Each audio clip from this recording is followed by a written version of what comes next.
Siapa yang setuju bahwa sesungguhnya Indonesia bisa lebih besar dari Tiongkok dan lebih powerful dari Amerika?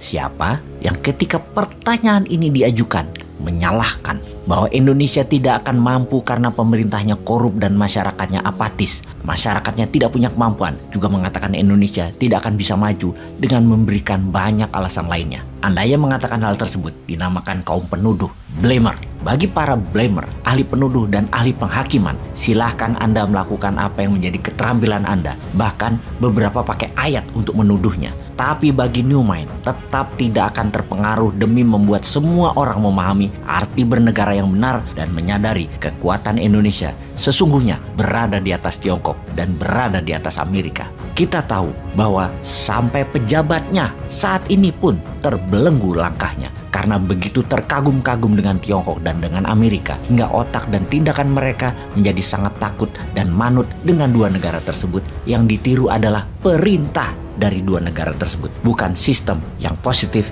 yang ditiru untuk Indonesia. Contoh sederhana, kita tanya kepada akademisi dan pejabat-pejabat negara saat ini, mengapa dalam 7 tahun ini berani ngutang senilai 5.000 triliun dalam nilai rupiahnya, atau menjadikan hutang akumulasi negara setara 7.000 triliun ke negara lain. Kita berani ngutang ke dolar, tapi tidak berani ngutang ke rupiah. Ngutang ke diri sendiri 7 triliunnya tidak berani. Mengapa? Emangnya apa jaminan hutang dolar tersebut? Proyek di Indonesia. Kenapa nggak ngutang ke rupiah, jaminannya proyek di Indonesia juga? Ini bosman memang bodoh ya otaknya.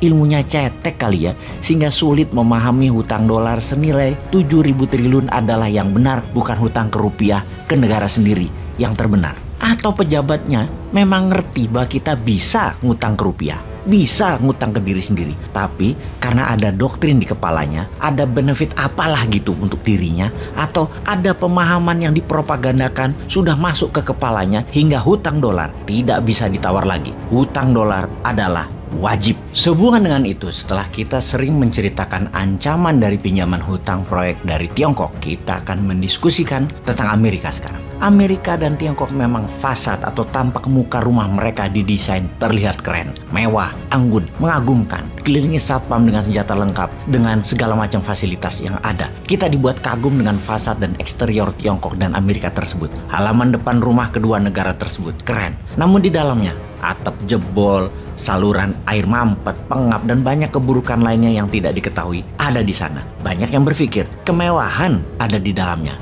Itu bohong. Di dalamnya ada HAM di Tiongkok, ada ketidakbebasan berpendapat, ada pembatasan gerak manusia, dan banyak hal negatif lainnya di Tiongkok. Demikian juga di Amerika, terlalu bebas hingga menjadi negara kapitalis, liberalis, yang hanya 10% manusia saja yang menikmati nikmatnya Amerika. Sisanya menderita lebih parah dari mereka yang tinggal di negara dunia ketiga. Kita akan bahas bubble-nya Amerika yang setiap saat meledak.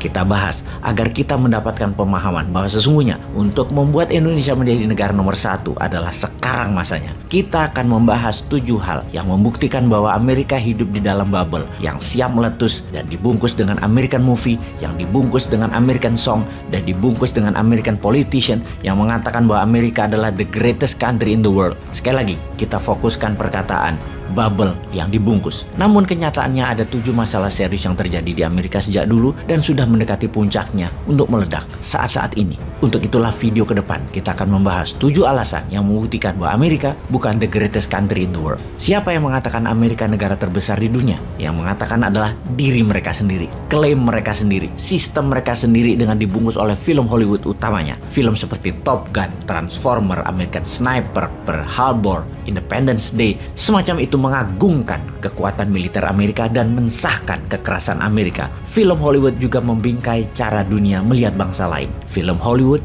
didesain untuk manusia memotret bangsa lain sesuai maunya Amerika. Karakter Rusia misalnya dikatakan sebagai orang yang bengis dan dingin. Orang dari Afrika sebagai orang yang kotor, korup, dan miskin. Orang dari Amerika Latin sebagai kriminal narkoba. Orang dari India sebagai orang yang licik dan bodoh. Orang Timur Tengah sebagai teroris. Dan jutaan bahkan miliaran manusia di dunia menjadi percaya informasi Hollywood ini. Pesannya di belakang itu semua jelas. Amerika adalah bangsa yang terbaik. Sangat rasis sebenarnya Hollywood itu. Karena memang di belakangnya negara Amerika, khususnya industrial military kompleknya Amerika yang membayar Hollywood billion dollar per tahunnya untuk mengagungkan militer Amerika dan membuat citra tentara Amerika manusia pilihan terbaik, seorang pahlawan. Padahal di balik kepahlawanan yang diglorifikasi Hollywood tersebut, tentara Amerika meledakkan bom atas manusia yang tak berdosa di banyak negara. Demikian juga sisi musik, lagu-lagu mengagungkan Amerika disebar ke seluruh dunia, mencitrakan Amerika negara terbaik, negara orang pemberani, negara bebas, dan semuanya bisa terjadi di Amerika. Semua itu berciri ada bendera Amerika melambai perlahan di video-video mereka. Tetapi kenyataannya, Amerika di dalam negerinya banyak kegagalan parah di banyak masalah keseharian. Untuk itu sekali lagi, kita akan mengurai 7 hal yang membuktikan Amerika bukan negara terbesar di dunia. Untuk apa serial ini dibuat? Karena inilah masa peluang Indonesia mengambil alih demi kesejahteraan masyarakat Indonesia juga dunia. Wah, ini ora